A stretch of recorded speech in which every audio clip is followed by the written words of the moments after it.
chased validation, now I validate myself.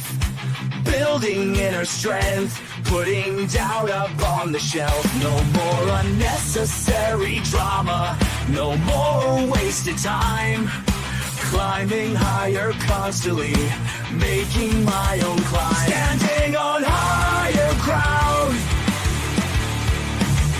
where excellence is found.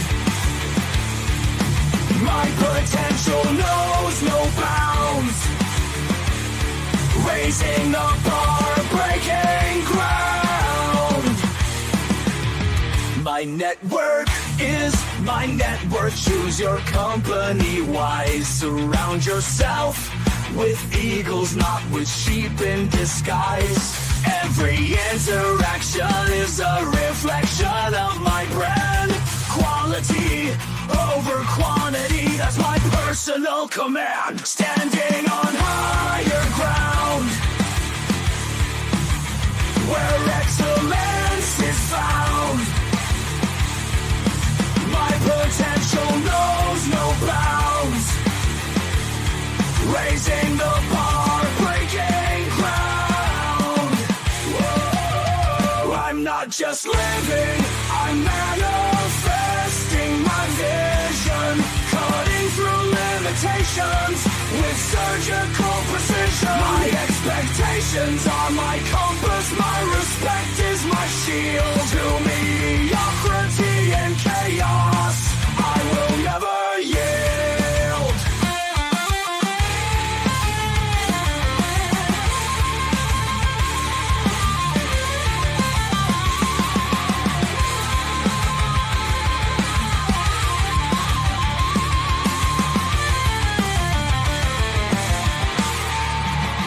I'm not just living, I'm manifesting my vision.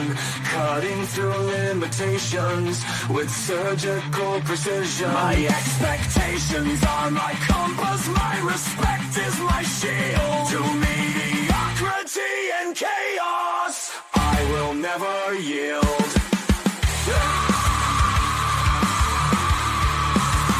Standing on higher ground, where excellence is found. My potential knows no bounds. Raising the bar, breaking ground.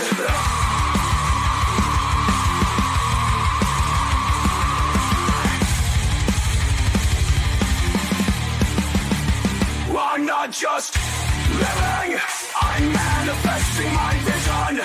Cutting through limitations with surgical precision. My expectations are my compass, my respect is my shield. To mediocrity and chaos, I will never yield. How you doing, ladies and gentlemen? Welcome to This and That. I'm your host, Xander, where we talk about this, that, and everything in between. Kind of cutting it close. We almost got there, but you know what? We go live 7 nights a week, and we do not let the sun rise without going live, but we don't always start on time. We planned on half past the hour. Now we're quarter past the hour, but you know, hey, we're getting there. A lot of things going on right now, as y'all can see, with all of the shows being posted on a regular basis. And a lot of things going on where, as y'all can see, things are sporadically being put into the membership on a regular basis. So keeping up with the trends, make sure that you guys like and subscribe, hit those notification buttons, match the reaction buttons while you're here for the show, and then go double check those memberships to see what you guys can get out of all of the information that we give for you guys to succeed. Kind of coining back what we talked about yesterday was Steven was here. He said, change it to midnight and you'll always be early. Now, technically you're right. If I pushed it back a full hour, but I mean, I got things that I got to do like 3 hours after that. So if I pushed it back, I would have to cut the show for 3 hours. And a lot of the times we're running the show like 4 hours. So starting it when I'm supposed to start it, there's less people here. And then the issue that we have is that since there's less people here, that first 20 minutes after the hour is not that important as far as me starting on time and everybody actually being here to pay attention to it. So half past the hour, people start coming in. Three quarters of the way there, like 45 minutes after the hour, people start coming in. Like you said, midnight Eastern Standard Time, people are coming in. But like again, I got something 3 hours after midnight that I got to deal with. So I'm trying to get there early enough for us to have room for a 3.5 hour show, but get here when everybody else gets here. So it's kind of a just show up kind of thing. But daylight savings time is going to make things a little bit easier because the midnight that we're used to for daylight savings time situations in November, when the hour goes back, it'll be 11 o'clock Eastern time, which I'd be able to start on time. So midnight would be 11 o'clock and we'd be able to start on time, and the traffic flows online at the exact same time, ironically enough. So daylight savings time doesn't impact when people come to the show. It just changes the hour that I start the show. So it kind of helps with getting everything where we need it to be. But, it is closer to, Stephen, you recommended, half past the hour. And I'm like, yeah, I was able to get real close to half past the hour the other day.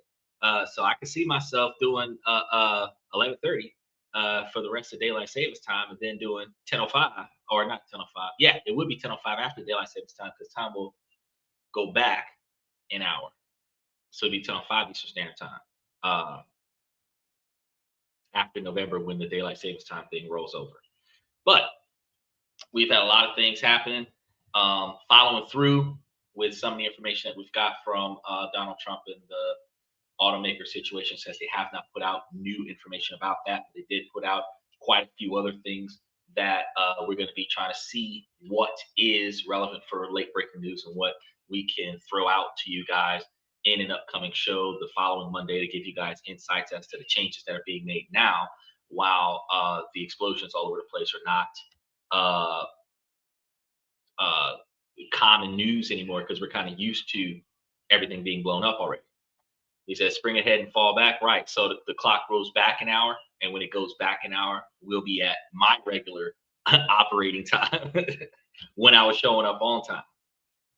When we move the clock forward, it's like, I'm not ready for it. I'm never ready for it. But it is what it is. I get here. No matter how good or bad I feel, I get here. No matter what I got going on, I get here. And I make sure that I stay here until I get all the information I was supposed to have. Now, like I was saying, we had some good insights. Everybody had some good talks. Stephen came in live and he was able to articulate some of his thoughts about politics. I thought that was pretty cool. Today, we're going to be talking about passive income hacks. We're going to be talking about the concept of what really is passive versus what people call passive. That's not really passive. He said, so set your clocks forward 1 hour. No, it went forward 1 hour for spring. And that already happened a few months ago. We're supposed to be setting our clocks back an hour in the fall. So you got to remember that. So it's got to go back an hour. So I think it was April, I think it was, when the clocks went forward. So they kind of missed that. But it's okay though. It's okay, because everybody's got a cell phone, and cell phones automatically adjust for time zones. So your cell phones move their clocks back an hour, move it forward an hour based on whatever time zone you're in. So you don't have to manually reset your electronic device. You have to reset your old school alarm clock. You have to reset your VCR. You have to reset your clocks on your microwaves, because those things don't operate on a GPS sensor that gives the clock an automatic time. But your cell phone, it's going to do what it's going to do. Whatever time the cell phone says, that's what time it is where you are right now. Google Calendar actually allows for you to set the time based on your current time zone when you're doing business in another time zone.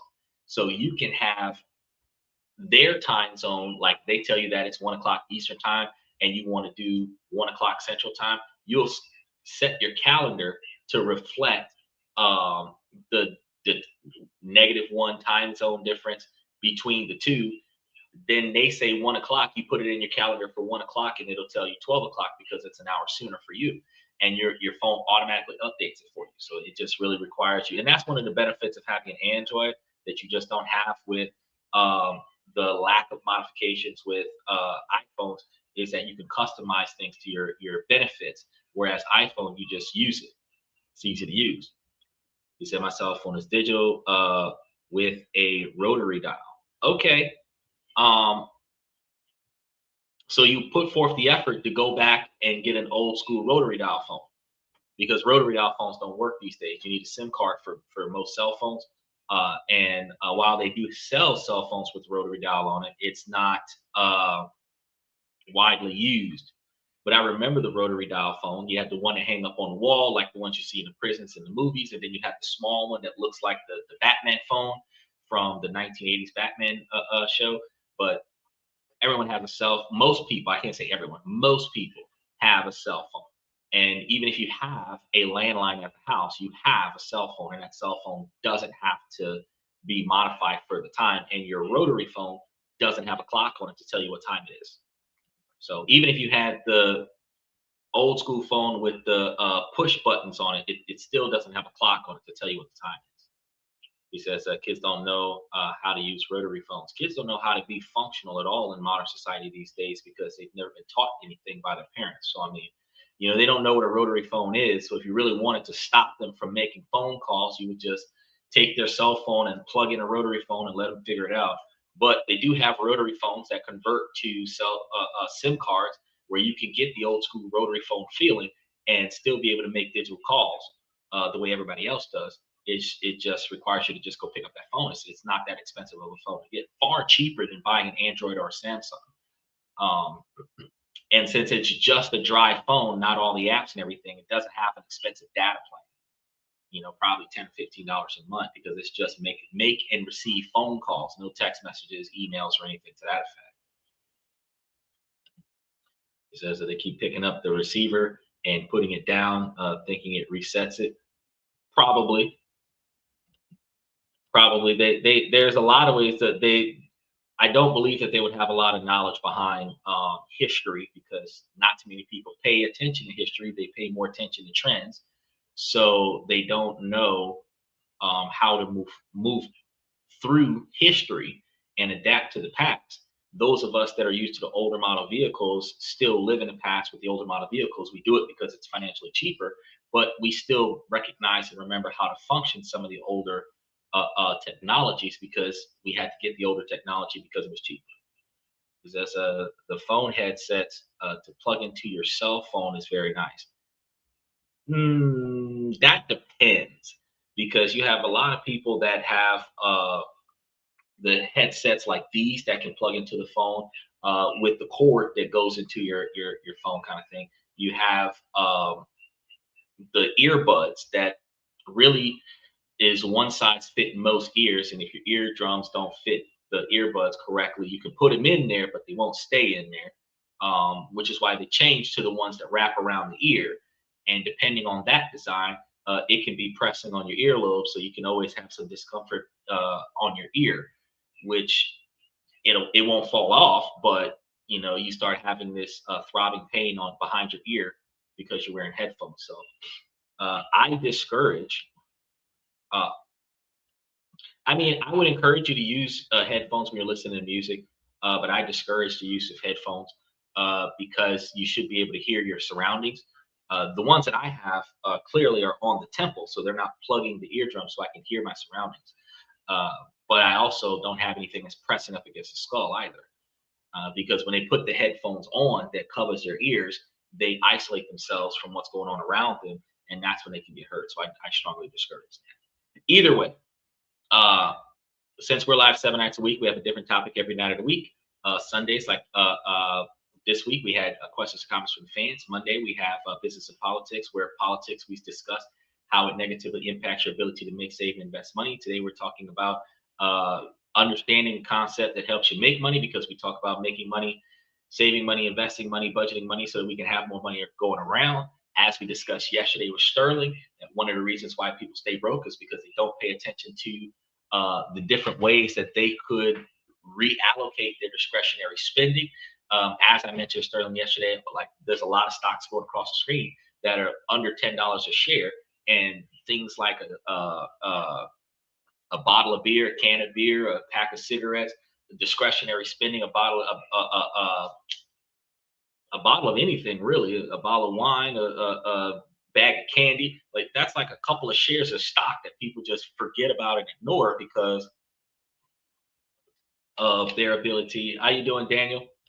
Their ability to have that available capital to go and buy things that they need and then spend the money that they don't need to satisfy their own short-term gratifications. While we understand that people are financially challenged by default, they start off by being financially challenged because you're already living above your financial income. When you get a raise or a promotion, you don't actually use that extra money to benefit your life. You use that extra money to increase your lifestyle, to benefit the social appearance that you have, the ability to be recognized as coming up in your company or whatever the case may be. You get a better position on the job, you get a better car, you get better outfits, you get a better house. Instead of keeping everything the way it was and taking the extra money from the job and putting it away so that you can quit this job and say fuck it after a while. You know, that's what people don't think about. So we talked about this in extent yesterday. Almost 4 hours we ran the show yesterday. So today we're going to be talking about observations that we can take into account when we start talking about creating passive income. Then Wednesday, tomorrow, we're going to be talking about Canada because we talk about different countries around the world that we can invest and live in. Steve is planning on going to Canada. We're going to be giving him some information that will help him succeed. And then Thursday, Friday, and Saturday, we talk about personal development, self-improvement, relationship topics, negotiation, socialization, building your brand. And then we have more discussions about promotions, raises, retirements, forced retirements, severance packages, getting your ass fired. And then we kind of give you guys a lot of reasons and information as to why it's important for you to build your 20 or 30-year plan, because you got to know where you want to be at and what it costs to get there, and then figure out what you got to do today to get started to accomplish that goal. Right now, we got through a lot of stuff in a short period of time today, which is going to be very good because we got a lot of stuff to talk about today. This one I put a lot of effort into. So let's go ahead and get started with, what do you guys believe the dream is of passive income? Because everybody's selling this dream. And I just want to know what a lot of people believe about passive income real quick. Because I mean, you've seen some videos, you've read some of the posts, making money from the beach in Thailand while you sleep, but they're leaving out the most important part. That dream, at least the way it's sold to you, isn't real. The truth is there's no such thing as truly passive income. There is, however, leveraged income. And I've talked about this. I actually had a debate with Mr. Pips one time.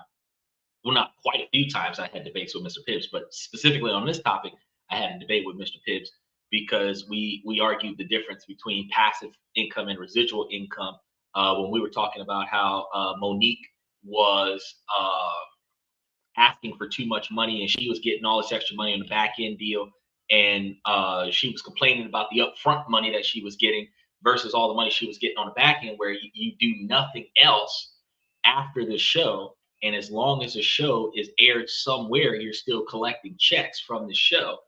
And rich people all the time are talking about like, oh yeah, somebody will call me and say, hey, you just got a check from such and such movie that you did like 10, 15, 20 years ago, because they're a lot of movies are doing that back end deal. They're for the rest of your life and inherited to your legacy. As long as that movie plays somewhere, somebody's going to pay you something, and you don't have to do anything else related to this movie, but you will continue to collect royalties from it, which is residual income. Trader says investing in capitalistic markets places allows for a passive income. Okay, that is an observation. It does require a little bit of work though, which is why I'm telling you leveraged income, because passive income is going to be money that's sitting still, not doing anything. You don't have to do anything. The money comes directly to you. but people understand passive a different way. A lot of people believe passive income is income that you're currently receiving that you didn't have to currently do anything to get. But you have to recognize that if you were buying and selling stocks to move money around in order to get the money to start coming in a certain kind of way, for you to build it up that way, it's still a form of residual income based on your efforts. The same way leveraging your income by putting your income up in brokerage accounts to generate revenue from the brokerage account is still not 100% passive, because truthfully, a truly passive income is you inheriting money from somebody else. You did nothing, you put no effort in the beginning. Somebody called you up, and if you want to call it effort, you gave them your information for them to start sending you money. That's like the most effort that you did. You verified who you were, and money just started coming to you. That's passive. Okay. Now, for you to get passive for yourself, it's truly either residual income or from past work, or leveraged income where you put your money up somewhere and now your money's making money for you. So it's not actually considered passive income, but people use passive income to explain every time money comes to you without you having to show up, clock in, and get it. He said, I wish somebody just explained it to me when I was 10 years old. I told y'all, I did a whole show about it, and I put it into the membership, that we should be teaching our kids at 5, 6, 7, 8 years old, before they're old enough to go to preschool. We should be teaching our kids about leveraging money. We should be teaching our kids about investing in things. We should be teaching our kids about the value of stuff. Like, I had a debate with somebody on social media about why they should not waste a bunch of money on name brand shoes, because this lady's complaining about her kid getting picked on at school for wearing a specific brand of Jordans called Six Rings, because they're like the Mexican Jordans. And I'm sitting over here thinking, like, wait, they're shoes. So you put yourself in the branding trap, because you bought expensive $200+ shoes so that your kid could be respected by other people in school because of the brand of shoes that he bought, and you bought a brand of shoes that nobody respects in the same collection of Jordans that everybody respects. Instead of running out there chasing trends, you could literally just go buy him a durable pair of Doc Martens or some regular shoes that will never leave him hanging, and the man would be outclassing everybody else, and not having people talking about his shoes. But apparently, people don't pay attention to that. Special shout out to Dylan. He said, my best passive income is betting on soccer games. I am hopeless, but I keep winning.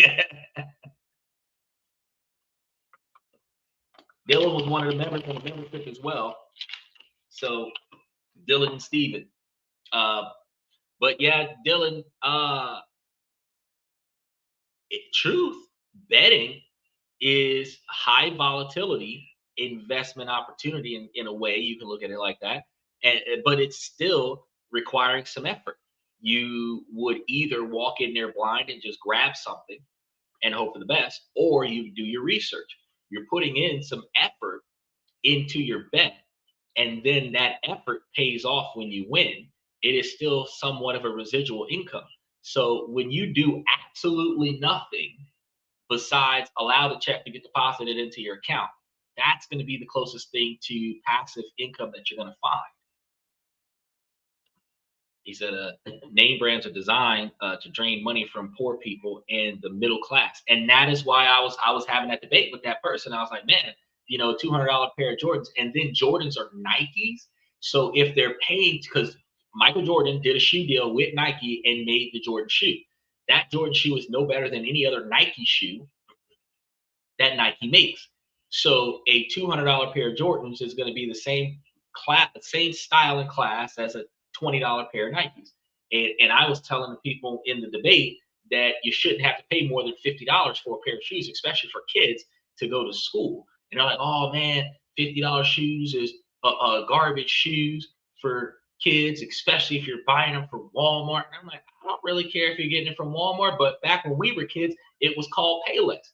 But the Pro Wing shoes that we used to get from Payless are now called Air Force Ones, because some rich guy put the shoes on his feet and called them A1s. So it's all about branding. It's all about branding. So they're willing to spend hundreds of dollars more for the same quality. Michael said passive income is like a water pump. You need to prime it before you get something out of it. That's wrong. Residual income is like a water pump. You need to prime it in order for you to get something out of it. Because when you prime something, you've put in effort into it. And what you get out of it is the residual benefits from that effort. That is residual income, not passive income. But people assume passive income the same way. He said, look, I'm not proud of betting 5,000 at a time, but I bet on almost sure things with 95% win rate. Doesn't matter if you got a 95% win rate, then you're more often than not coming out with more money than what you put in, but you're putting effort into what you know is a surefire thing. You had to do some research. You had to make sure that the horses were in the proper health. You had to make sure that the basketball players were not on the field the way they're supposed to be on the field. The certain football players that got arrested during practice, a certain athlete that failed the drug test, certain NASCAR that had a missing water pump. You had to do some research to know, like, hey, so and so is going to win today, and then you put your money down on it. And that research is effort, and that effort is going to lead to the residual benefits from that effort. And that's why I said, like, the only true, true passive income is money you never worked for, which means that an inheritance from somebody else, them putting you in their trust without you having to do anything, you getting the benefits of somebody else's efforts is the only true passive income that's out there. But a lot of people will call any money that comes to you that you currently don't have to work for passive income. And I'm like, no, that's not the same. He says, I only make 250 for such a large bet, but I do it a few times a week, better than a job. But see, that's the thing. So you're getting 5% return on your investment, and more often than not, you're succeeding. So you're getting a 5% return on your investment. It's still a residual income. It's not bad. I'm not shaming you at all for it. It is a fantastic way to make you some less difficult money because it's high volatile money. It's instant money, almost like betting on Bitcoin. You put up 5K, you get 250 bucks. You put the same 5K back up, you get another 250 bucks. You know, if you're doing that 4 times a week, you got $1,000 of extra money, right? That's not a problem, you know. And if you're doing that 4 weeks a month, you're getting $4,000 a month back off of that same $5,000. That's a pretty large return on investment. And if that same $5,000 can then turn that $4,000 a month into $40,000 in 10 months, which would be $48,000 a year, that $5,000, that $5,000 is doing a massive quantity of work to get you $48,000 a year worth of profit. I'm not saying that it's wrong.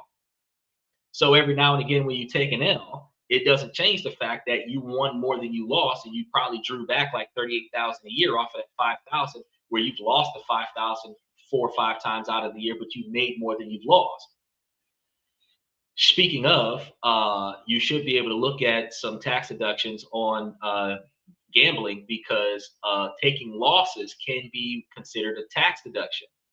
So the prize tax that you have to pay for winning that money can be offset by the money lost in gambling. So take that into consideration, Dylan.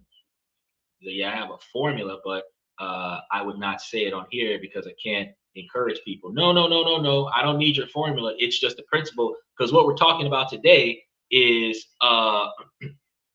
the observation of a true passive income effort versus a true residual income effort. Or, like, what you're technically doing is leveraged income, because you're leveraging your money against an activity that's going to pay you some money. And that's like the first thing I said before we started going through the comments was leveraged income. He said I had 2,607 trades with 47 losses. That's actually pretty good. Steven says he put cotton in the opponent's horse's ears. They couldn't hear the gunshot. Put some super glue on them hoofs. This is over 2 years though. Bro, $250 win 1,000 times in a year, because you said that you did 2,600 wins in 2 years, that's 1,300 wins a year. And $250 a win for just 1,000 wins is $250,000. So, I mean, you're still doing a good job. You're still doing a good job. Now, we have to understand that there's a difference uh, in this situation, because the single most important key to actually building a life of freedom is to know the difference between residual income that requires you to show up every now and again and still put some effort in to continue getting the money flowing, versus true passive income where you don't have to do anything except receive the money. So I want you guys to stick with me, because I'm about to break down the only 4 realistic paths to leveraged income that you guys can start building this weekend around your jobs, your family, and your already busy schedule. So let's be honest. The whole idea of the passive income idea, the whole money for nothing method, is one of the biggest and most damaging myths online. It's a fantasy sold by gurus to push their courses and coaching programs. It's a marketing slogan that preys on our desire for an easier life. And it leaves millions of people feeling frustrated and burned out when they can't just set it and forget it. Like dropshipping. Dropshipping's a fantastic thing to do, but you've got to keep adjusting your prices. If you find somebody competing with you on Amazon with the same product, you have to keep challenging their price level and reducing your price level. It's not easy. And if you put it so cheap to where you're only making 2 cents per item, you have to sell thousands and thousands of items, which makes it harder for you because you have to get it from a manufacturer that's selling it even cheaper than that.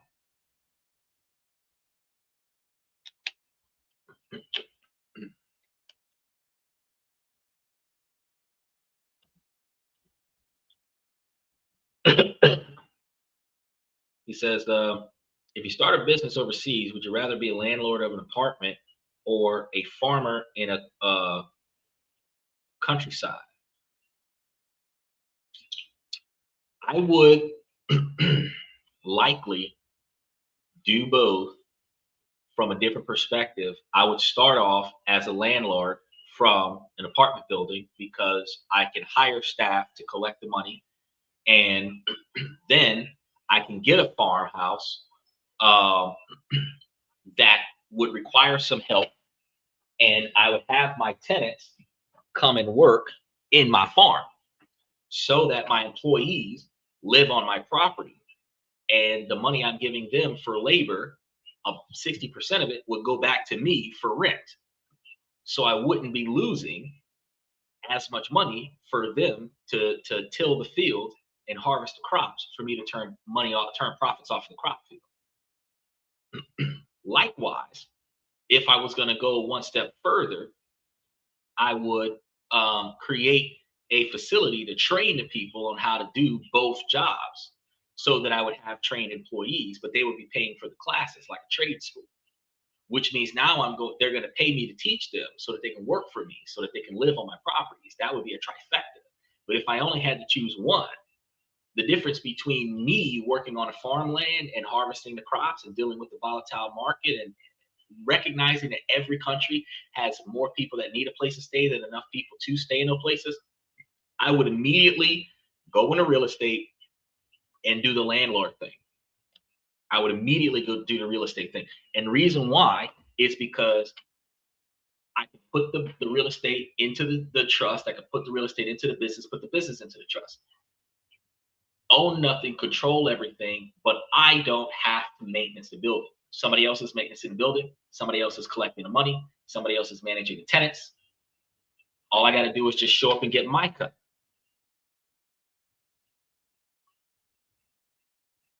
He said, what do you think would bring you the most fulfillment? The one that requires the least amount of my time. And I'm going to be honest with you, the difference between a apartment complex that's managed by a management company, or if you hire employees to manage the apartment complex, versus a farm, The farm is going to need more of your attention unless you have a full crew that work. Don't got to tell them nothing.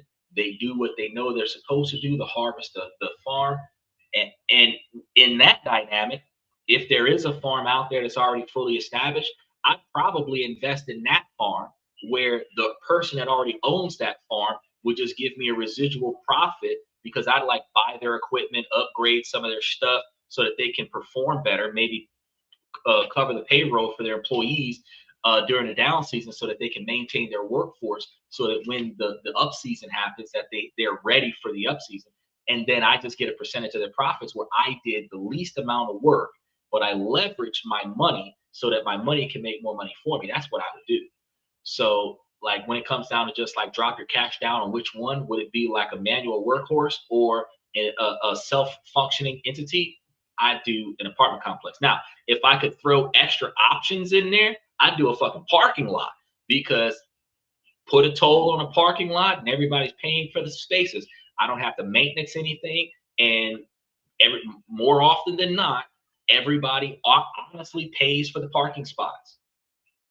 And if you have the cameras on the property that takes pictures of the vehicles as they roll in, takes pictures of the license plates as they go to park, and then takes pictures of the vehicles as they roll out, if they don't pay, you can mail them a bill to the address on their driver's license, and which is the address on their vehicle's registration. And then you're going to mail them a bill with a surplus because since you didn't pay it at the location, now you're going to pay it with a premium at the at your house. So that's going to be another thing I would do. Because whatever's the least amount of work for me to do, because I always encourage you guys to really the true observation of wealth from my perspective is the ability to buy back your time. There's so many things in a day that needs to be done. And if you make yourself responsible for everything, you don't have enough time in a day to get everything that you want done completed. You have to be able to delegate a lot of the things that you want done to people that can better get it done while you're doing other things so that you don't burn out. But the more wealthy you are, the more help you can pay for. And that gives you the ability to replace your responsibilities with workers that will fulfill your responsibilities for you. And now you have more free time. That is what financial freedom is the freedom from responsibility, the freedom from financial obligations, because either your money or the people handling your money will take care of your responsibilities on your behalf for a price. It's not free. That's the other part of it. But you no longer have to do anything. So, Dylan, if you had somebody who knew your method and they were going to invest for you and they got 1% of the profits, every time they won you $250, they would get $25. Or will that be 10% of the profit? But every time they won you $250, they would get you they would keep $25.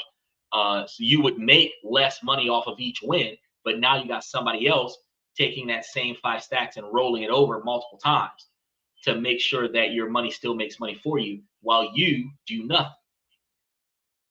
That would be a residual result because you would have built it up. You would have taught somebody how to do it. They would be doing it now for you. You don't have to do it anymore. But the average person might consider that now transformatively in a passive fashion because now your $5,000 is working for somebody else and that person's working for you and you're just collecting your money on the back end, right? You get to set it and forget it. So the idea is that a lot of people start a blog and or finding themselves shocked when it's 50 hours a week, no pay for the first year. I mean, even starting this podcast, it's not what we thought it was going to be. Like making it to 100,000 subscribers is a mission. It's not a pushover. No wonder they give you that little Rudy Poo candy ass plaque because you got to put a lot of effort into getting where you need to get to. People buy rental properties and are stunned when they're dealing with broken toilets and bad tenants.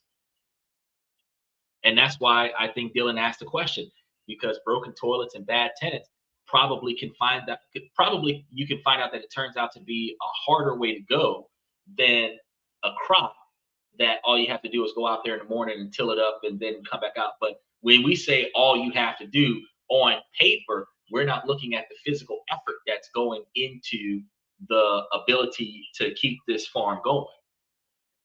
As far as the headaches from people calling for repairs, if you pay somebody else to answer the phone, you don't have that headache.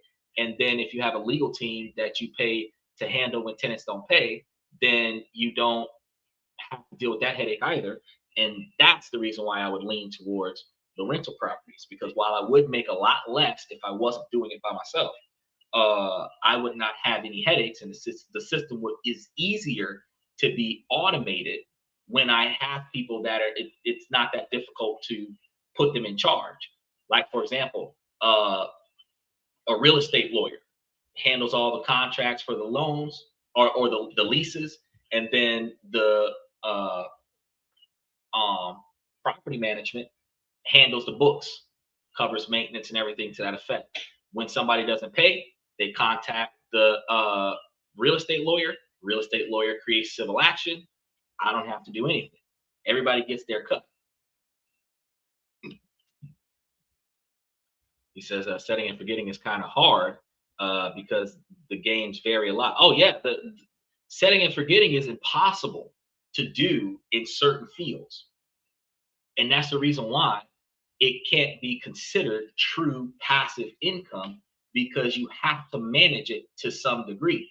It might be managed less than other activities, but it is still managed. And that management is effort, and that effort gives you results.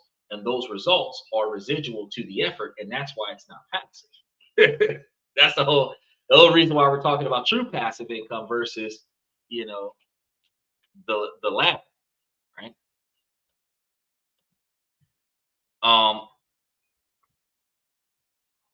this is going to be a huge misunderstanding that sets people up for failure, because they think passive means no work. And the reality is that what we call passive income is almost always deferred active income, right? It's not truly passive because, like I said, passive income is income that you didn't have to work for, that you're getting paid for. And the only income that exists that's like that is income that you inherited from somebody else's work, where you did nothing for that money to be generated, but now it's starting to come to you. That's the only true passive income. Because take a Hollywood movie star. You played a role in the movie. That's work. You have a back end deal that provides you with royalties after the movie hits the box office. For the next 50 to 100 years, every time that movie plays, you're no longer doing the movie, but you're still getting paid for that movie. That passive income is, in fact, not passive. That's residual. That is post pay for past efforts, and that's why we talked about that in such length. He said, yes, the effort is worth it. The effort is worth it though. I spend maybe 6 hours a week to make about 500 ish. Very good, very good. You're a little under $100 an hour, which is fantastic. So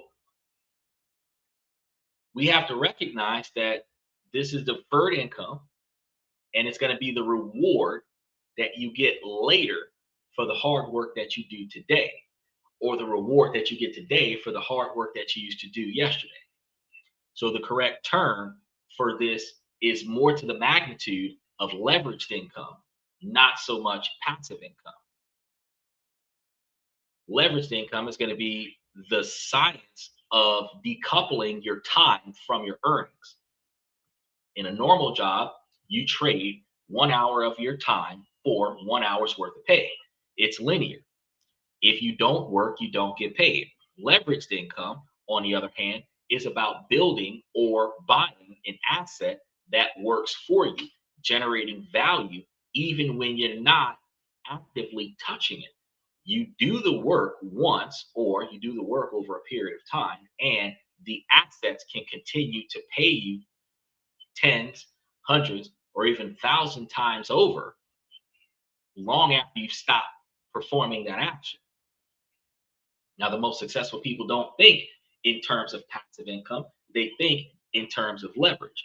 They know there are three phases to create any real income stream outside of a 9 to 5 job. The first phase is going to be the setup phase, and this is going to be all the heavy lifting. It's where you put in the blood, sweat, and tears and equity into creating the asset, writing the ebook, recording the courses, saving for the down payments, or building the software. It's all about front loaded effort. Second is going to be the optimization phase. And this is going to be where you tweak and improve the product. You adjust the prices on your rentals. You A/B test the headlines on. You refine the sales page for your digital products,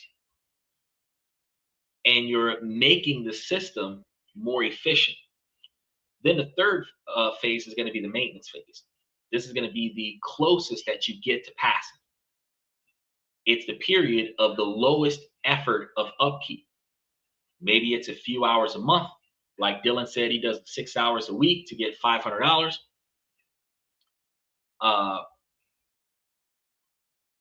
Maybe you're updating a blog post or rebalancing your investment portfolio. It never ends up being zero work, but the return that you get for the minimum time is exponentially higher than a traditional job. The goal isn't no work at all. The goal is building a system where your income isn't directly tied to the hours that you put in. That's going to be the freedom. Now, you can reach the point of no work at all when you've made enough money or put up enough money or built up a portfolio that creates enough money where you can pay somebody else to manage the growth of your portfolio. But again, you're leveraging your capital for someone else to make your capital more successful. So if the guru dream is a myth, what's the reality? Well, the reality is that there are only 4 fundamental ways to create leverage. Every single realistic passive income idea fits into one of these 4 categories: asset sharing, asset building, investing, and micro streams. Now, we're going to get into each of these 4 paths, but I'm not just going to give you a list of ideas. I'm going to give you the mental model for understanding how wealth is actually built in each one of these paths. So for each path, we're going to be looking at what it is, why it works for a very busy person, and the real world trade-offs that you have to consider, because it's not all horseshoes, butterflies, and rainbows, because anything that is too good to be true is in fact too good to be true. So this isn't a get rich scheme or a get rich quick scheme. This isn't one of those. It's a get rich for a real blueprint. You're going to really work your way into wealth for real. And I'm going to be giving you the blueprint. So the first and most accessible path is going to be asset sharing. And this is the simple, powerful idea of you making money from things that you already own, but already aren't using 100% of the time. And we've covered a lot of these things. So think about it. You're probably surrounded by underutilized assets: a spare bedroom, a car that sits in a driveway, maybe your computer's bandwidth. Asset sharing is about turning that idle value into active cash flow. Take, for example, individuals that love their Second Amendment, got a whole 4 bedrooms full of firearms. Guess what you can do with those firearms since you don't use them very often? You can service those firearms, make sure that they're all nice and good, and then go out and rent them to people who can utilize them at the gun range. You can lease them to the gun range. make some money off of your stuff sitting still. Yes, it's nice to have a collection of firearms, but if you have 200 firearms and you can only use two of them at a time, dual wielding one of them at a time, if it's a 16-inch firearm, the other 200 or 900 and whatever, you could really put them somewhere else. And if you're making money off of the nearby gun store, using your equipment, holding on to your equipment, then at the end of the day, you can turn profits off of the stuff that's underused. So let's make it real. The most obvious example of asset sharing is going to be a space rental. You got a spare bedroom that's empty at most of the year or all the time. Platforms like Airbnb let you turn it into a mini hospitality business that you can run from your cell phone.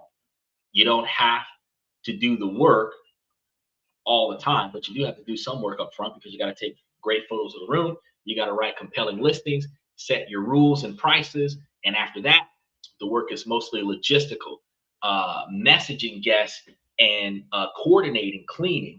So it's not going to be passive because you end up being a housekeeper, but it is highly leveraged. You created the listing once and it can now bring in money month after month.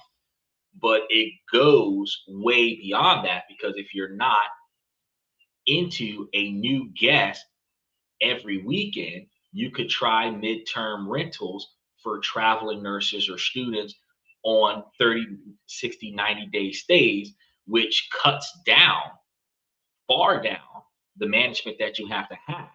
Or maybe you have an unused basement or garage or parking spot. And I actually could prefer this more than the other thing, where there are services that let you rent space out for storage or parking, creating a reoccurring check with almost zero ongoing effort once it's listed. So somebody just borrows your space. He said, "Oh my God, I thought you were going to say rent guns to people was to stop them from committing crimes." Uh, I don't know why I don't know why I found that so funny. Well, hey, you've had a long day at work. It's entertainment. So when you think about, one of the things that people do is a very optimistic thing that everybody does. Well, actually, no, not optimistic. It's a very pessimistic thing that everybody does. Uh, they try to find negative fault in every good idea. While there are positives and negatives to every idea, we're going to be going into some of the negatives with some of the stuff I put out there. The observation is that if you did it correctly in a structuralized environment, you're not likely to experience negative fallouts. But the difference between you personally renting your gun out to somebody who just says, "Oh, Dylan on the block is renting out guns. Anybody can go there and rent out a gun to Dylan." That doesn't work. I mean, technically it could, but if you're leasing the gun out to them, you would have to have the type of contracts that makes him legally liable for anything that he does with the gun. And then if his gun is involved in an accident or a crime, he would be providing to the police the contract that shows who leased the gun from him. Now, we have to look at, there are some gun laws and gun restrictions that actually require certain structure in order for stuff like this to happen. But the same way you rent guns from a gun range is the same way that you would be capable of renting guns to individuals, but you would have to do it in a structuralized fashion. And that's why I said, if you have a bunch of guns and you rent it to people at the gun range, like, "Oh, I'll let you use my gun for like 20 bucks an hour," kind of thing. Or like 20 bucks for the time that you're here, which is like, you're going to be here for 4 hours. You'd be here for like $5 an hour to rent my gun. I'm not using my gun. It's only going to cost me like $5 to clean the gun. It's $15 profit. Right. So the, the understanding, I use that as an example, because if you have an abundance of stuff that you can use, that people will use, and you can rent it out for a reasonable price where people are willing to pay that price, you could turn a profit off of the stuff that you're not actually using. If you had extra vehicles and you rented those out. So probably if I would use that example, Some people might say, well, oh, well, what if they steal your car? I mean, you're supposed to be collecting all of their personal information, including their accurate address. You're supposed to be collecting uh, uh, all of the legal information that you need, where if they take the car and keep it, that you can take legal action and repossess the vehicle and then charge them the extra money it costs for you to recover the car and the quantity of time that they had the car.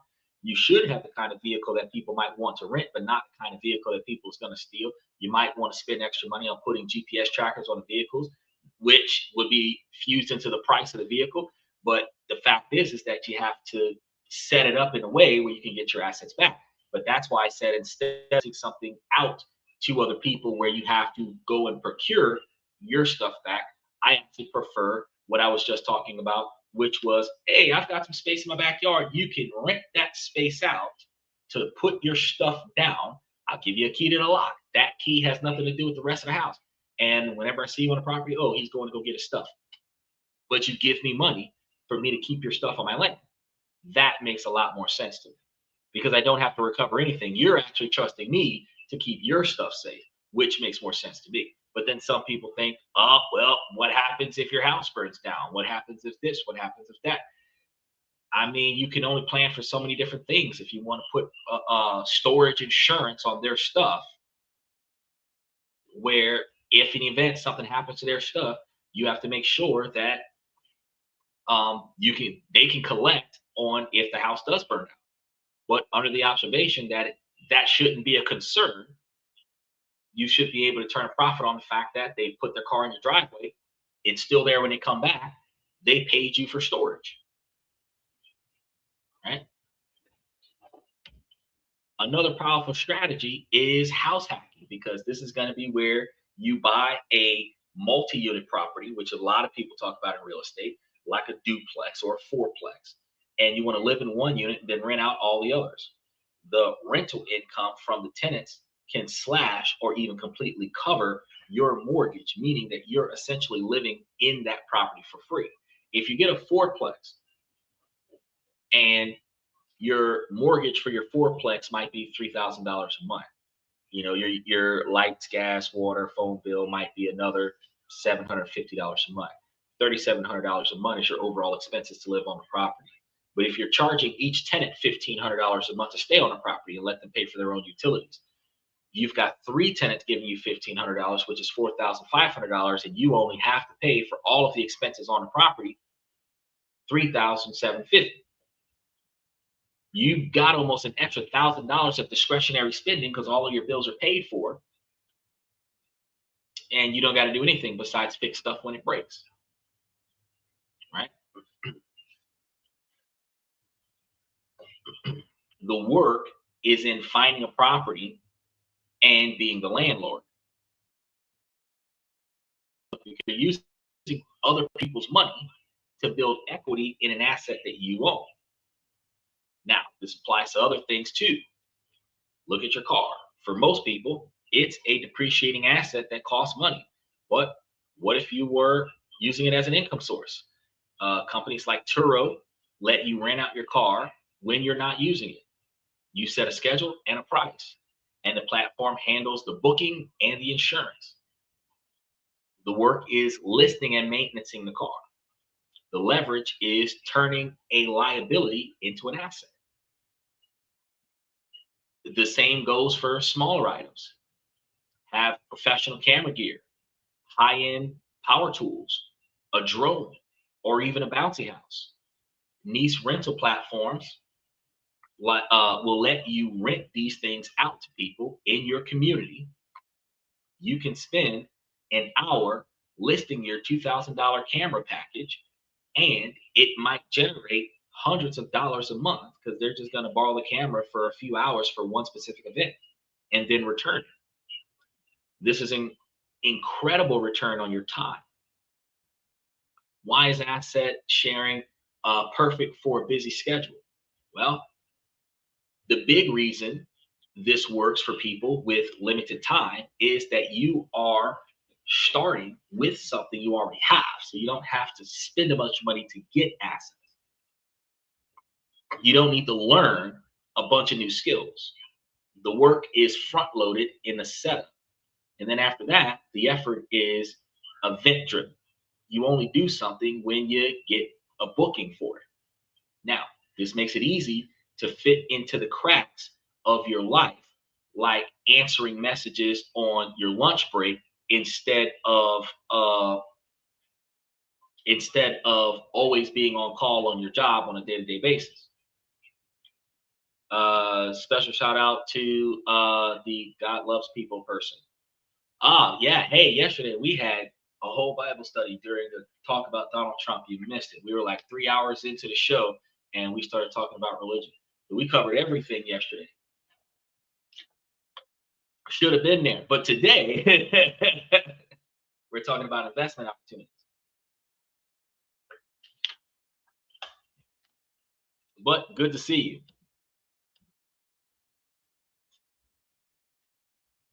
My bad, man. I didn't know. Well, I mean, it wasn't planned. It kind of was the course of discussion because of the information that we were going back and forth about, the ethics behind stopping the war in Congress and everything to that effect, and then financial impacts on us and all of that other stuff. So it just kind of trickled in to the conversation. And actually, I was the one that brought it up because we were the what we were talking about was kind of relevant to the topic. Now, the trade-offs and the risks, of course, it is not all sunshine and rainbows. The trade-offs are going to be clear because you are exchanging access to your personal property for money. And that's going to come with a risk. Just like when Dylan asked, what if you lease out one of your guns and they commit a crime? Well, what if you leased out one of your cars and they committed a crime? What if you leased out one of your cars and they crashed it? You know, these things happen. That's cool. But I'll let you talk about what you want to talk about. I'll see you later. Yeah, we're talking about investment opportunities right now, but I appreciate you stopping by. There's going to be some regulations because cities have different rules for short-term rentals. You have to do your homework on local laws to avoid big fines. Insurance and liability is important. Platform insurance is going to be a thing, but you need to know exactly what it's going to cover because what if your guest gets hurt or your car gets damaged? You got to read the fine print about that. Wear and tear. When renting things out, it's going to cause them to wear out a lot faster. So you have to price that depreciation into your rates. If you rent a car for $50 a day, but the extra wear and tear costs you $15 a day, then your real profit is $35 a day. So you have to do the math. If you're trying to walk away with $50 a day worth of profit, you have to factor that extra $15 of wear into the price and charge them $65 or $70 a day. Customer service is going to be important. You are in the service business now. So that means dealing with people, and people can be unpredictable. A lot of times, dicks. So you'll handle complaints, answer questions, and deal with the occasional difficult person. Asset sharing is the fastest way to get tangible cash flowing from leveraging a source because you're starting with the assets that you need to make yourself successful. It's a powerful first step towards thinking like an owner, not just like a worker. The second path, and maybe the most scalable, is asset building. Now, this is the path of the creator, the entrepreneur, the expert. Here, instead of monetizing a physical thing, you create a new asset from your knowledge or your creativity. Now, these are usually digital assets that you can create once and then sell over and over and over again. You got some other individuals that like hand whittle like canes and other such things, but that's a lot of manual labor. This is going to be where you can find true scalable accessibility when you're creating digital products and then you're selling those digital products online, where it's a one-time creation, multiple time sale. And this is going to be the path that really has two main flavors. First, digital products, and second, evergreen content. Digital products are the things like ebooks, online courses, or design templates. The leverage is incredible there because you can spend 100 hours creating an amazing online course and it take the same amount of effort to sell it to one person as it does to 10,000 people. Here are the most popular types: printables and templates. Now, this is going to be one of the most underrated and beginner friendly options because a printable is just a digital file the customer buys, downloads, and prints, and they can do it themselves. Think budget planners, workout trackers, wedding invitation templates, or chore charts. Marketplaces like Etsy have created a huge economy for these simple products. Matter of fact, just bought a magnet calendar for the fridge. Somebody is just creating blank reusable calendars and decided, hey, people will put this up on their fridge as a magnet. Created it one time and just mass produce it, no longer have to deal with it anymore. Think uh, uh, what people need that gets replicated. Using a free tool like Canva, you could design a beautiful budget planner. The upfront work is finding a good niche and designing a quality product. Once it's listed, it can sell for years with almost no intervention. Ebooks and guides are other ones that are good because if you have expertise in a specific area, no matter how niche, you can write a self-published ebook. You don't need a publisher anymore. Platforms like Amazon Kindle Direct Publishing let you upload your manuscript to a global audience for free. Maybe you're a great gardener who writes the Balcony Gardener's Guide to Tomatoes, or a programmer who writes Python for absolute beginners. These short, focused guides solve a specific problem for somebody. Now, online courses and workshops, this is more time intensive, but also potentially more lucrative. Platforms like Teachable or uh, Udemy let you package your knowledge into a video course. So you could be an expert in public speaking, sourdough baking, or dog training. You plan a curriculum, record the lessons, and upload them. The upfront effort is huge here. It could take months to get this done, but the course is now an asset that can generate income while you sleep. Then let's go to the evergreen content because this is going to be another type of digital asset, but you usually monetize it through ads and affiliate marketing instead of selling it directly. The content is evergreen because it stays relevant for long times. Niche websites and blogs uh, are going to be another one that you can do because evergreen content is like what I create for the podcast here. Live videos that are going to be post live videos that people can use 5, 10, 20 years down the line. And people will still be looking at some of these shows and paying attention to a lot of the information that's being given. But with a niche website or a blog, if you start a blog, it isn't quick cash, but it's a powerful way to build a long-term asset. You pick a niche, say vintage watch collecting or solo travel for women over 50, and then you write helpful, in-depth articles that answer the questions people are searching for on Google. The work is research, writing, and learning the basics of search engine optimization. Over time, your articles start to rank on Google, bringing in a steady stream of visitors. You can monetize with ad affiliation links or by selling your own products.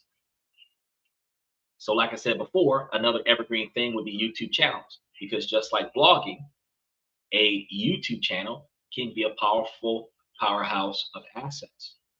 The key is to focus on searchable evergreen topics instead of chasing viral trends. Think tutorials, how-to guides, and product reviews. A video called How to Fix a Leaky Faucet will get views for the next 10 years, while a video on current events is irrelevant in a couple of weeks. You do the work once, and that video can earn ad revenue and drive sales for years. So, why asset building is perfect for a busy schedule, which people don't pay attention to? Well, you create uh, a batch process.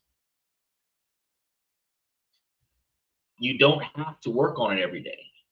You can dedicate your Saturday afternoon to writing blog posts, or evenings for a month to recording your courses. You build in focused spirits, and you redesign your sprints. Once the asset is launched, the time commitment can drop dramatically, shifting to maintenance and promotions. The key to the success factors and risks here is going to be a lot different than what we were talking about earlier. So let's be real. Most people who try this are going to fail. Success usually comes down to a few things. Niche clarity, because you have to know exactly who you are serving. A vague course on success is going to fail, but a specific course on presentation skills for junior software engineers have a real shot to succeed. Discoverability is important. You're not just creating, you're competing for attention. You have to learn the basics of how Google, YouTube, or SD search algorithms work. If people can't find you, you don't exist. You're going to need patience for this. These assets take time to gain traction. A blog might not see real traffic for 6 to 12 months. This is a marathon, not a sprint. The best risk is burning out. The biggest risk to this is going to be burning out before your efforts compound. In situations where no matter what you've done, you put up a lot of stuff and you find yourself burning out. Special shout out to Jesse Talks. Good to see you again today, brother. We actually had a lot of talk about what we discussing yesterday, because it's been so long. Oh, we were talking about the Congress vote to end the war. We had a nice long talk about that yesterday. And then we had a back end because Sterling got on the show and started talking about dark money and how corrupt politicians can be leveraged. And I was talking about how, yeah, most people can be bought. It was a very interesting show. I think we ran it almost 4 hours. Should definitely take a look. Now, platform risk. This is something that we got to discuss. You're often building your business on someone else's land, such as Google, YouTube, or SD. An algorithm change can destroy your income overnight. So not only do you have to wade the waters of patience and time, you also have to wade the waters in algorithm changes. That's why smart creators use their platforms to build their own email list, an asset that they are truly going to own. I wish I could have tuned in yesterday. You are right. Politicians can be bought. Most are. Hey, I was going in, bro. I'll check out yesterday's episode tomorrow. Oh yeah, and it's still up there. Still up there. All of my videos are going to be up there, archived on a permanent basis. This show is going to have a very, very extremely long archived vault. This is going to be one of those things that's going to pop up more than Wikipedia after a while. Now, asset building is going to take more skills and upfront time than asset sharing. But potential for scaling up is going to be unmatched. So you can scale up asset building more than you can scale up asset sharing, unless you expand by buying more assets.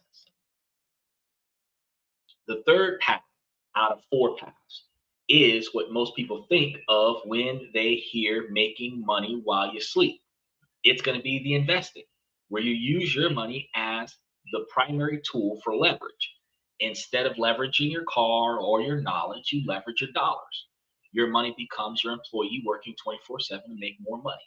And while this is the most hands off patch, once it is set up, it is also one of the obviously difficult ones. It requires capital to get started. So you need an initial investment. And that's something that not a lot of people pay attention to. Is that you should consider reaching out to Royce White. I think you guys would have great conversations. Have you done interviews before? Yeah. If the show was covering a topic that was in line with the person that was coming in, then yeah, I have done interviews before. We've had Joe Mastrano come in and talk about taxes. We've had Alan come in and talk about Crestify and his other product, Happy Oli. We had Sarah come in and talk about her company's platform with providing dating advice to men who are looking for different advice. It just really depends on what day, what topic was being covered. But yeah, we typically squeeze them in depending on what the topic is. Depends on which day of the week they come. But we do squeeze them in and we talk to them about whatever their specialty is and how that benefits society, and kind of give them a little bit of a push. uh, Politics are a little bit different because this isn't a political podcast. We discuss politics because politics compromises your ability to make, save, and invest money. But I know that when politics arises, uh, political enthusiasts spend more time bashing other politicians, their logic or their lack of logic, and less time actually talking about the benefits or the catastrophes of certain policies that negatively impact us either directly or indirectly. And they very rarely come up with a solution that we can navigate around these policies, since we can't control the policies being put into action in the first place. So I have no problem with making time for Royce to get up onto the show. It's just, when he does come up, we are going to have some views that are going to be in line with one another. But I typically keep my political views around uh, how to adapt to the way society, global political impacts change our abilities to make, save, and invest money. That's typically where I am. So when someone comes up, hey, are you a Democrat or are you a Republican? It's like, look, I'm telling everybody to put their money where Donald Trump said that you're going to get the most profits from. But my hands was on the $1.3 million that was being offered. And the time before that, my hands was on the free healthcare. So I didn't get what I wanted out of this political campaign. But the man said that he was going to charge little to no taxation on high yield investments that were sitting still. And I said, well, let me tell everybody, hey, let's put your money in places where it can sit still. That's kind of how I do things. He said, Royce Weiss is the first Black senator nominee in Minnesota history. Yeah, I remember we talked about that. So he's anti-establishment and running again. That's good. So I think you would enjoy his style and conversation, regardless of your policy preferences. Well, I have no beef with people when they do come onto the show. He said, Royce's show is called Please Call Me Crazy. Yeah, I remember that. Yeah, you told me about that. Yeah, I remember that. I may have to pop in on it one day when he's active and I'm actually awake. Because I do this show overnight. So I have to find a way to tap into some nap and then get back to the other stuff, because a lot of people operate during the day. So he would have to troll his way in here at like 11, 12 o'clock Eastern Standard Time and try to give me a couple hours of his time before he falls asleep. I got to run the night owl mission, right? So, but yeah, the floor is always open for on one of those days, since he does come in as a somewhat of a political figure, that I can kind of squeeze in him on probably a Monday night, and make it about like what he's got going on, what his issues are, or not his issues, but um, uh, his platform and his concerns are, so that people can pay attention to what he's got going on. But let's look at the most accessible forms of investing, since we're going back to the main topic of investing as one of the 4 different ways that we can actually leverage our income, leverage our assets. We have dividend paying stocks, and when you guys buy stocks, you pay a tiny piece of the company. You want to buy that, and then some established companies share their profits with you for the stocks that you own, right? Through regular cash payments called dividends, you guys would receive that. By building a portfolio of strong dividend paying companies, you can create a stream of income, which I've given you guys plenty of information on. And there's a lot of portfolios that are pre-constructed in the membership that gives you proportions of each stock you should hold. Now, you can get paid hundreds or even thousands of dollars every quarter, and sometimes every month, simply for being an owner of the shares. You do no extra work, and the company's employees do all the work for you. I like that. Because next time I will talk with Royce, and I can mention this and tell him to reach out. Yeah, we can make something work. Have no problem with that. Now, index funds. This is going to be another thing we're going to be discussing. Index funds and ETFs. This is going to be the most recommended starting point for a reason. Index funds is a basket of stocks designed to mirror a market index, like the S&P 500. Instead of trying to pick individual winning stocks, or just grab the ones that I picked, which is incredibly hard if you didn't grab the ones that I picked, because I grabbed all the undervalued stocks. You buy the entire market in one go. So this gives you instant diversification and lowers your risk. Typically, the S&P 500 operates at around 10%. The beauty of this strategy, famously endorsed by people like Warren Buffett, is its simplicity. Your job is to set up an account and consistently add money to it, and the market does all the heavy lifting over long terms. Real estate investment trusts, these are ones that we talk about on a regular basis alongside BDCs. Love the idea of rental income, but hate the idea of being a landlord. Real estate investment trusts are exactly what you need. A real estate investment trust is a company that owns a huge portfolio of properties, apartments, buildings, shopping malls, warehouses. By buying a share in a real estate investment trust, you become a fractional owner of all that stuff without having to do anything. You get a piece of the rental income paid as dividends without any of the landlord headaches. We have high yield savings accounts, which we've covered on the show before. Even the cash that you have sitting around can be put to work. A high yield savings account offers an interest rate that's many times higher than a traditional savings account or a basic checking account. It's the simplest, most risk-free way to earn some leverage income. So, why isn't investing perfect for a busy schedule with this? Well, this path is the definition of spare time friendly. The key is automation. You can set up automatic contributions from your bank account to your investment account every payday. This strategy is called dollar cost averaging. It removes emotions and the guesswork. Once your system is in place, the time commitment is going to be tiny, maybe a few hours a year to review your portfolio. I would do more than that. I'd try to look at it at least once a month, if not every week. Important caveat to the risk. Investing is going to be powerful, but it is not a magic money-making machine. You have to understand the trade-offs. The market risks are going to be huge because the value of your investment can and will go down.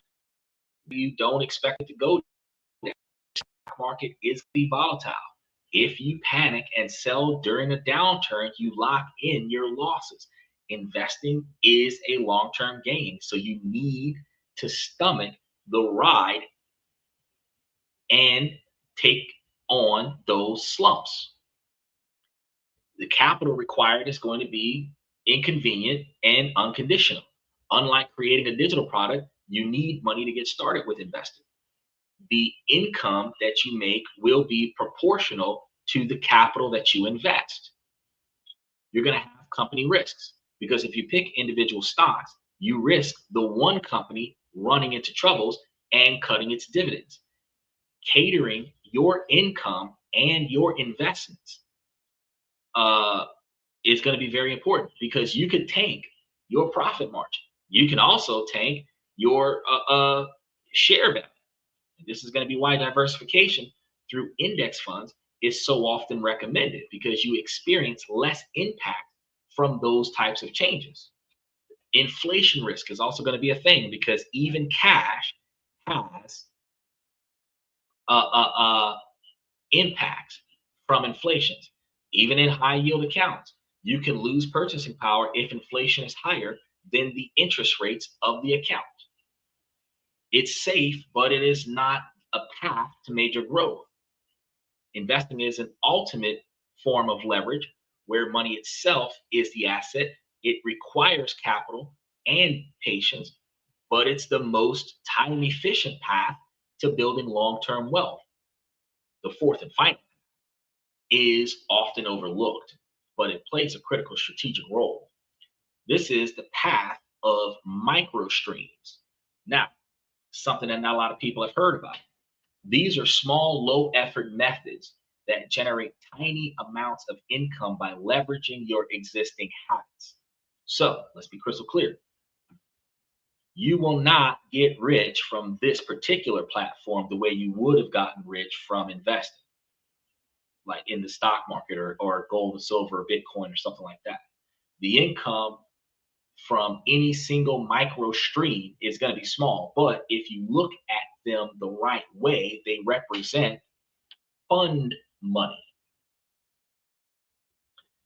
Capturing value that you'd otherwise be leaving on the table.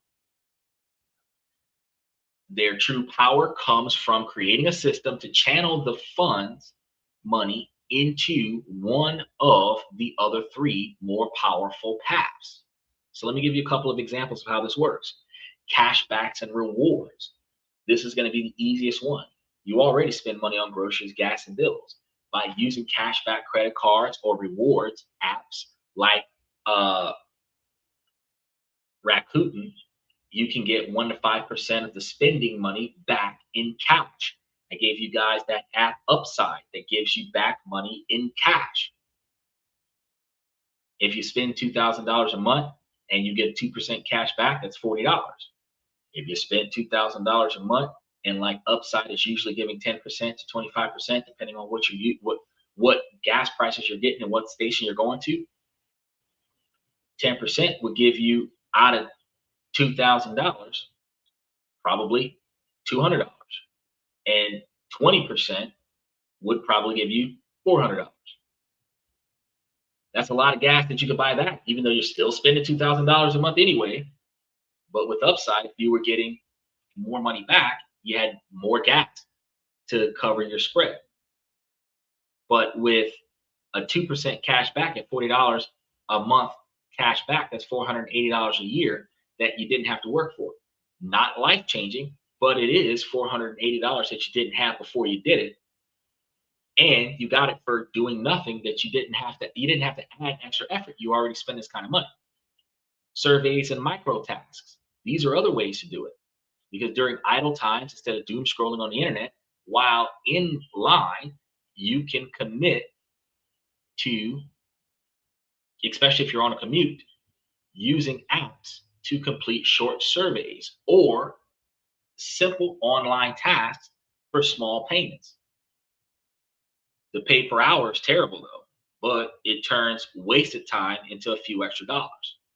Referral and sign up bonuses. These are other good ways to get into it. Many companies will pay you a bonus for signing up, and in some situations, pay you a bonus for referring friends to sign up. Your bank might offer you $300 to open a new checking account. You want to be strategic, and you can collect hundreds of dollars a year performing this particular type of task.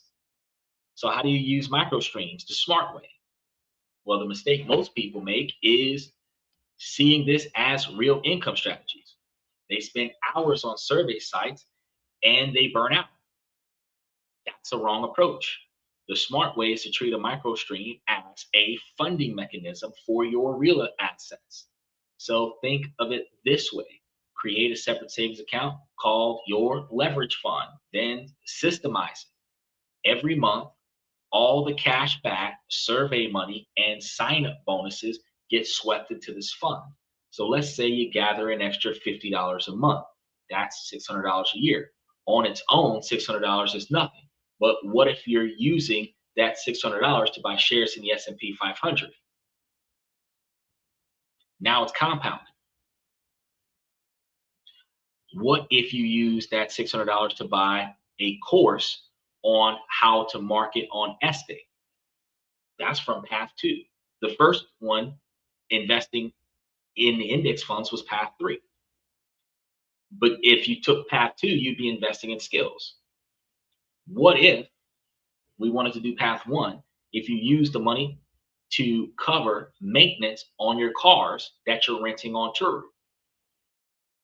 Micro streams aren't the engine of wealth building cars. They are the fuel collection systems. So they take the scattered drips of value in your life and funnel them into a tank of your primary engine. So why is micro streams working for a busy schedule? They're designed to fit into the tiny pockets of your day that you otherwise would be doing nothing while bored. The time commitment is going to be minimum if you don't overwork yourself, and it's going to be very flexible because you do it when you can, or you do it when you want to, not because you have to. Okay? The trade-off here, though, is going to be pretty sweet expectations, because the main trade-off is going to be the low earnings. It's crucial not to let chasing these pennies distract you from building dollars on the other 3 paths, because their roles is purely to support the bigger mission. He says $600 is a lot. No longer $600. No longer $6 make chickens. Well, $600 is a lot of money. It doesn't feel like a lot of money, but $600 is a lot of money.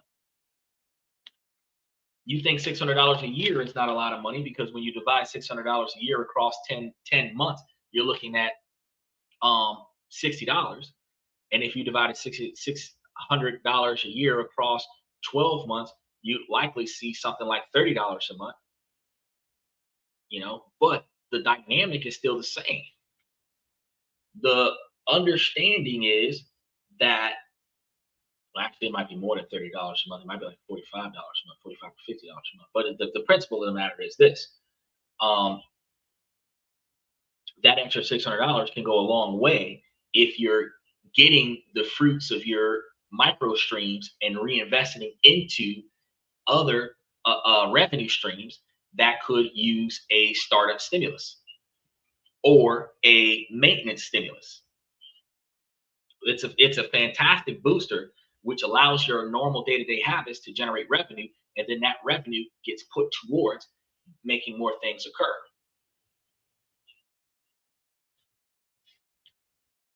So we need to talk about the universal laws that govern them. So every single leveraged income idea involves a trade-off between 4 things: your time, your money, your skills, and the risk. Right? So the reason there's no single best idea is that the right choice for you depends entirely on your personal balance of these four resources. Understanding this will move you from a confused beginner to a strategic builder. So let's analyze each path through the lens. Asset sharing, such as Airbnbs and stuff. This path is for a person who has an underutilized asset, but is maybe low on cash and specialized skills. So you're trading convenience for a relatively fast path to cash flow. It takes a moderate amount of time up front, but is low ongoing capital. Requires low upfront money because if you own the asset already, you don't got to spend money on it, and it requires low to moderate skills because mostly hospitality and communication is required. It's going to carry a moderate risk from regulations, property damage, and liability. Asset building, like online courses, this path is going to be for the expert, the creative, the teachers. So you have more time and skill than money, and you're willing to invest that time for potential massive scalable returns. Its demands is going to be very high upfront time investment. It's going to require low upfront money and mostly blood, sweat, and tear equity. Its demand is going to be high skill, both subject matter expertise and marketing know-how. But the risk is mainly that you waste your time on a product that no one buys. Number three is going to be investing, like index funds. And this is going to be for the person who has capital and wants low maintenance, long-term growth.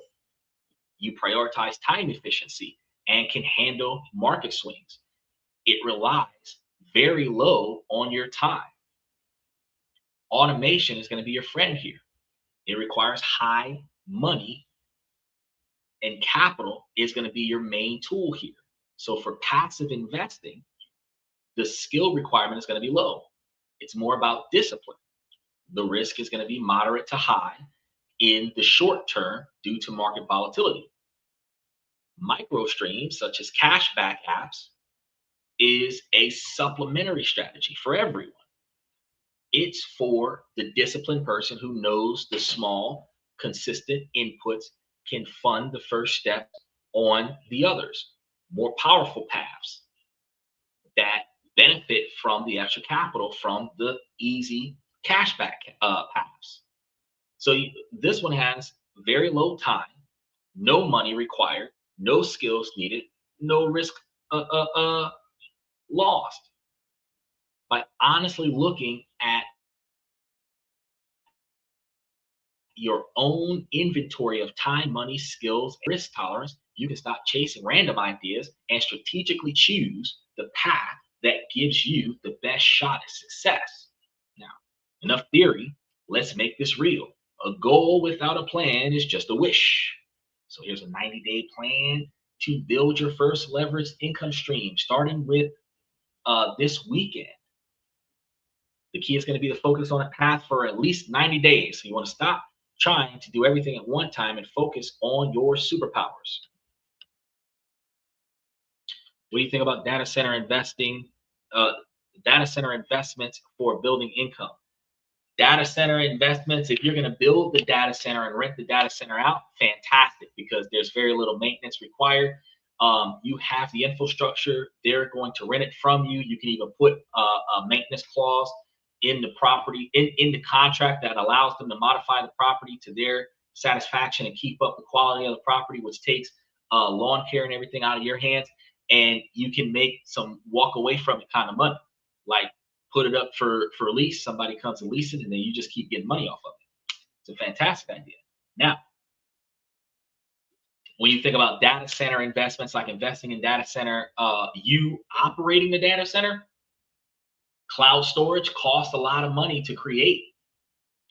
If you have enough upfront money, which is going to be millions of dollars, hundreds of thousands of dollars for each one of the servers that are going to be there, and a cooling system to keep them from overheating and shorting out, and the electric bill to keep those things running, you would find yourself in a position, if you have that money, going into data center creation, because with the massive need for bandwidth and data storage for TikTok's 170 million people alone, uh, that is US exclusive ownership for some of that stuff, would require you to have massive 100-acre properties of data centers and the equipment to buy 200, 300,000 servers. You need a lot of money. But if you're investing in the stock option though, oh yeah, you can invest into a data center all day. It just depends on which one you're investing in, because all tech is going to grow. You're going to be buying into a growth stock if you get a data center, which there's no problem. Either leverage your assets for a cash loan or you sell them. That's the only thing you got to take into consideration, that it's on paper what it's worth until you actually sell it and get what it's really worth. But data centers is the future. So I would invest in creating a facility that could be used as a data center. So you probably want to create like a 240 volt or 240 amp kind of power system in the building, and thousands of breakers, and get it set up to where if somebody comes here, they'll be able to set up a gigantic Elon Musk style uh, um, data center. And then because it's being rented out, the other person will pay you hundreds of thousands of dollars to put their stuff there. So yeah, let's get on to step one. You want to inventory your assets. That's what you want to do for the first week. You want to grab a notebook and give yourself honest answers to the questions. What underutilized stuff do I own? Do you have spare rooms, spare cars, spare garage, spare parking spaces, spare tools, spare cameras? Ask yourself in the skills and knowledge section, what am I good at? What do people ask me for help with? Right? What problems have I solved for myself that I could teach others? And what valuable skills do I use at my 9 to 5 job? Then when you look at path 3, you want to ask yourself for that particular path, how much can I realistically set aside to invest each month? Even if it's just like $50 a month. Then when we get down to number 4 with the habits and attention, where do I spend my money? Can I layer cash back on that? When do I have deed time in my day? This inventory is going to be your personal map. It tells you which path is the most neutral place for you to start, the one with the least requirement for personal change to get involved, right? You want to choose one lane and one lane only, and then launch it for 2 to 12 weeks. After you've picked the path that best fits your inventory and your commitment, the 90-day experiment begins. The goal isn't to build an empire. The goal is to launch, get data, and make your first leveraged dollar, meaning get profit. So here's going to be a sample of a 90-day mission. Your asset sharing, if you decided to do that, your goal is going to be to list one asset and get your first 3 bookings. Take great photos, write killer listings for the spare room, the car, and research competitive pricing, and get the ability to go live on a platform and start advertising it on social media. If you were going into asset building, if that was going to be your mission, your goal is going to be to create and launch one small digital asset. You don't want to try to build a massive course. Design 5 printable templates and list them on Estee, or write a 10,000 word ebook and publish it on Amazon, or record 4 10-minute tutorials for a new YouTube channel. The goal is to ship it, not make it perfect, right? Then if you were doing the investment mission, your goal is to automate your first investment. Open a brokerage account if you don't already have one. Pick low cost, broad market index funds, or grab some of the ones that I give you guys in the membership and set up an automatic transfer and invest for every payday. By the end of the 90 days, the system should run without you. And I always tell you guys, the owner mentality is to remove yourself from productivity and replace you with the people that are equal to or better than you in the productivity of whatever tasks that were being performed. Now, step 3 is going to be measuring and then systemizing. At the end of the 90-day review, how much time did it really take for you to accomplish that first payout? How much money did you get if you got any? What was the biggest headache when you were trying to perform your task? Based on this data, you can decide to optimize, pivot, or systemize. Systemizing just means documenting your process. Create a checklist, make templates. Once a process is documented, it can be improved and eventually outsourced, which I love outsourcing. Now, this brings us to the most powerful concept of all, stacking. You don't just build one stream, you build one, systemize it, and then use the income and free time that it generates to build a second one, which is why it's called micro streams. This is how you really build wealth. It's going to look like this. You start with asset sharing by renting out a spare bedroom. That makes an extra $500 a month. You then use that $500 to automate monthly investments into an S&P index fund. That's going to be your investing portfolio. While that grows, you use your evenings to create an online course based on your professional skills, like asset building. Use a blog or a YouTube channel to make that course, and the income from that course then gets funneled into your investments, accelerating everything. Each stream feeds the other, creating a powerful, interconnected wealth engine that you design. The dream of earning money while you sleep isn't a fantasy, but it is not a free lunch. It is the deserved outcome of doing the hard, smart, upfront work. It comes from rejecting the myth of passive and embracing the reality of leveraged. Now, your freedom isn't one magic idea away. It's a series of deliberate choices stacked one on top of the other.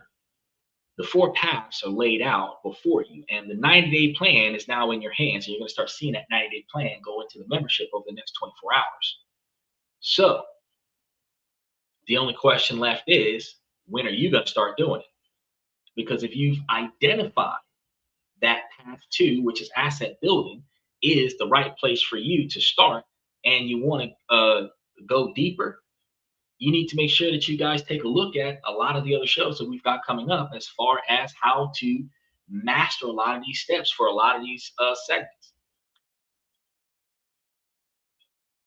You'll be able to understand 7 steps to the process of creating and selling your first digital products, which we've covered on the show in the past before. So you'd have to double down on the membership and take a look. Well, I don't mean double down like pay extra. I mean like double down, like put extra money, put extra time into taking a look at some of the other shows by going to the channel after you've gotten a membership, and then going through the membership to like January, February, March, and pulling out a lot of the information that I put into the membership back there. So with all the stuff that we've got going on, where assets are being spread all over the place and you're able to use what you have or make something new, or just simply put your cash in places where your money is making money for you, there's plenty of ways where you can get paid for being yourself and generate some money on the side where it almost feels like there was no effort at all. It's not passive, it's residual or leveraged. Leveraged assets and leveraged income is probably the best way to put your mind to it. But the fact is that you always make sure that you get what you need when you need it, not forcing yourself to overdo yourself and burn out. You're not trying to work 12 jobs at the same time. You're trying to stop working all jobs at the same time while still getting paid from some of them. So if you've got 13 jobs functioning, but you're not having to show up for none of them, you're doing a good job if you're getting paid for each one. Now, we're going to wrap things up with that right there. We're going to start by saying, ladies, as long as the situation doesn't make sense, I'm going to keep asking you ladies to make it make sense. So ladies, please make it make sense. He says, before you end today, how do you interpret this new job report? I don't believe it.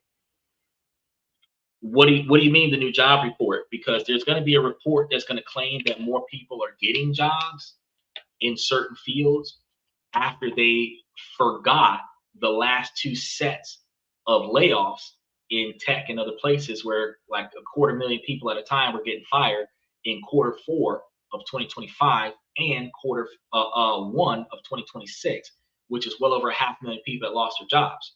So, what are you referring to with the new job reports?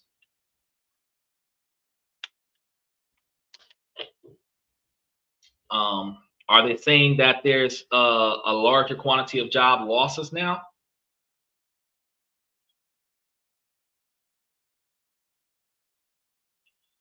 Because a lot of people are going to claim that they're creating a lot of jobs.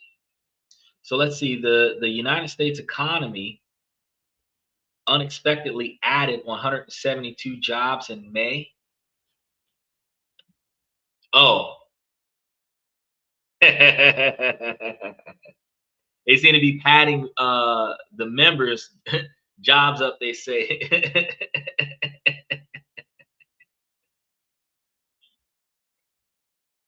the national unemployment rate remains steadily at 4.3% of the American population, and they're claiming that they've added 172 jobs unexpectedly.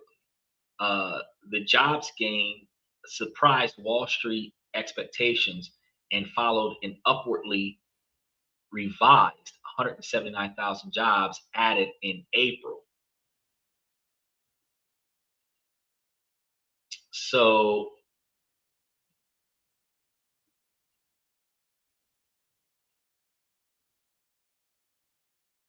what? Where the fuck did they get 179,000? It looks like they. Okay, so my observation is going to be they fired 250,000 people out of tech in October, and they fired another 250,000 people in tech in February, and that's 500,000 people. And you're telling me that somewhere between April and May, they've added uh what 179,000 or 172,000 jobs to the workforce by hiring a third of the people they fired. Um, yes, you are correct. They are padding the stats because if you think about 4.3% of the population is still unemployed, if we rounded that up to 5%, five out of every 100 people don't have a job. Now, if we want to scale that number up, that's 50 out of every 1,000, 500 out of every 10,000, 5,000 out of every 100,000, 50,000 out of every million, 500,000 out of every 10 million. Wait now, because we have like 386 million people. So that is 5 million out of every 100 million that doesn't have a job. Which, if we now multiply that by three, because we have like 380 something million people in America, we have a little over 150 million people that don't have a job. Or no, I'm sorry, I said 5 million for every 100 million, which would be 15 million people out of 300 million people that don't have a job. And then if we do like a percentage of the 85,000, we'd be probably looking at somewhere closer to like 18 million people who don't have a job, 4.3%. Now, that's not an exact, that's an estimation. But if 18 million people don't have a job out of 386 million people, and they made 179,000 jobs on paper, that 179,000 jobs that was created sounds sexy until you look at the 18 million people looking for a job. So the odds of you getting the 179 million, the 179,000 jobs is 0.01%, which is nearly impossible because there are more people needing a job than available jobs. Isn't that something? Yeah, they do it. They do it. I'm glad you asked that question. This is one of the reasons why I tell you guys you need to, while you're working for somebody else, work yourself into a position where you can start working for yourself. Find pain points in society that you can turn a profit off of, and then you start leveraging your assets and your capabilities and your skill sets to subcontract to companies that'll pay you decent quantities of money to get stuff done at your personal ability. Because if they're paying you by the job, not by the hour, you're actually able to get that job done and have more free time instead of having to show up and sit there for 5, 7, 10 hours to get your pay.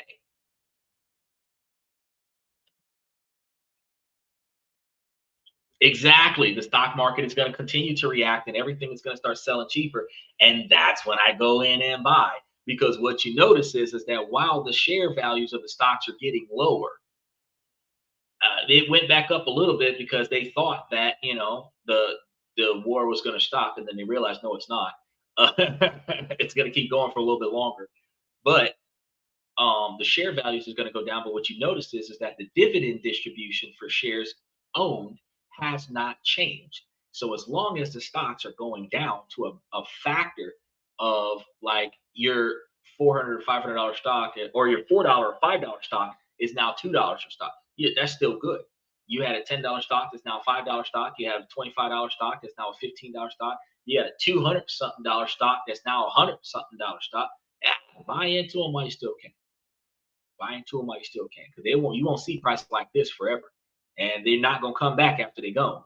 So this is the best time. If you got something extra to put it in some of those places, especially the ones where 20% or higher is a return, and then rebalance it into the rest of them.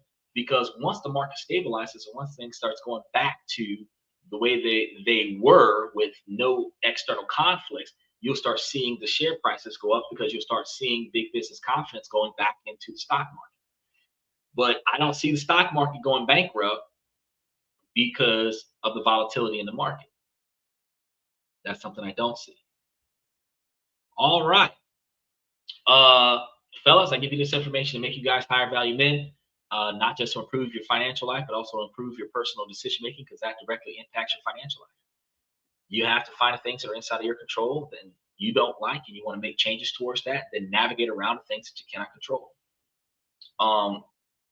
Ladies, what is the Male Driven Podcast from a male's perspective? You too can make yourselves higher value women, but it requires you to pay attention to your 20 and 30-year plan and then reverse engineer it down to what you got to do today to be successful with achieving that plan. Keep your eyes and ears open for the potential partner that has the right personality and characteristics, the person with the right drive, ambition, dedication, motivation, integrity to achieve their own goals, and then pay attention to their goals and see if their goals match with your goals. If you both have long-term satisfaction goals, you guys can be successful together. If one of you has short-term gratification goals, you guys are going to forever fight till you break up. So you just got to pay attention to prioritize that instead of prioritizing how much he's giving you for the first date. Beyond that, special shout out to Steven, Michael, OJ Kicks, Jesse Talks Truth. I really appreciate you guys coming to the show. Special shout out to Dylan, FX Trader. Appreciate y'all coming in. Daniel Bears. I'm your host, Xander, where we talk about this, that, and everything in between. And I will be seeing you guys tomorrow night.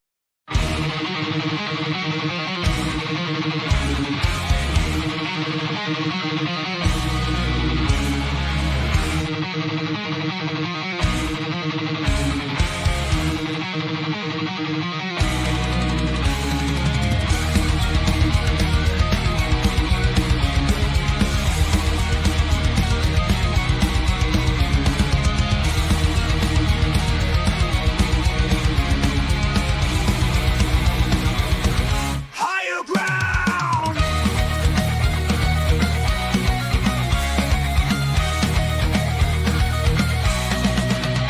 Used to chase validation, now I validate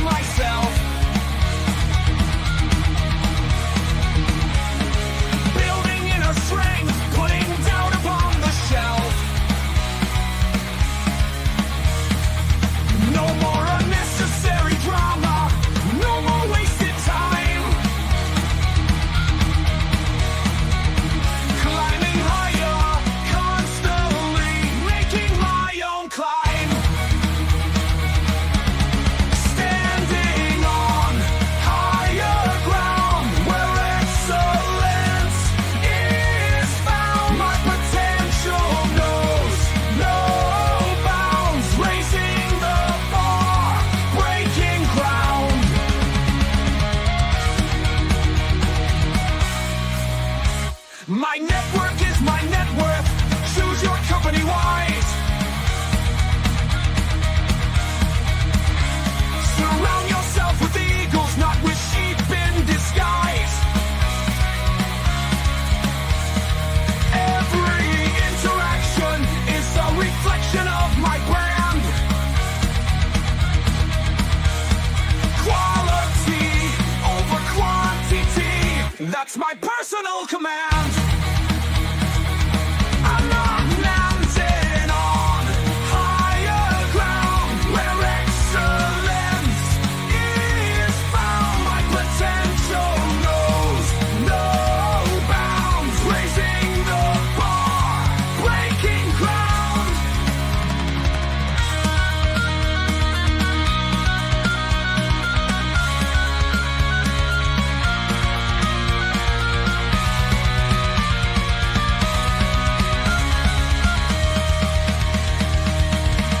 I'm not just living, I'm manifesting my vision, cutting through limitations with surgical precision. My expectations are my compass, my respect is my shield to mediocrity and chaos. I will never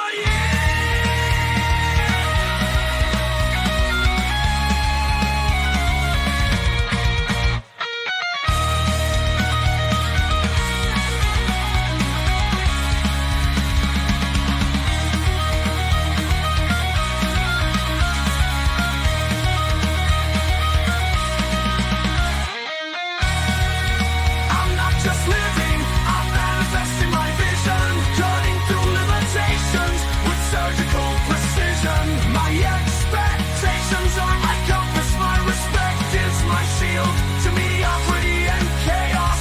I will never yield.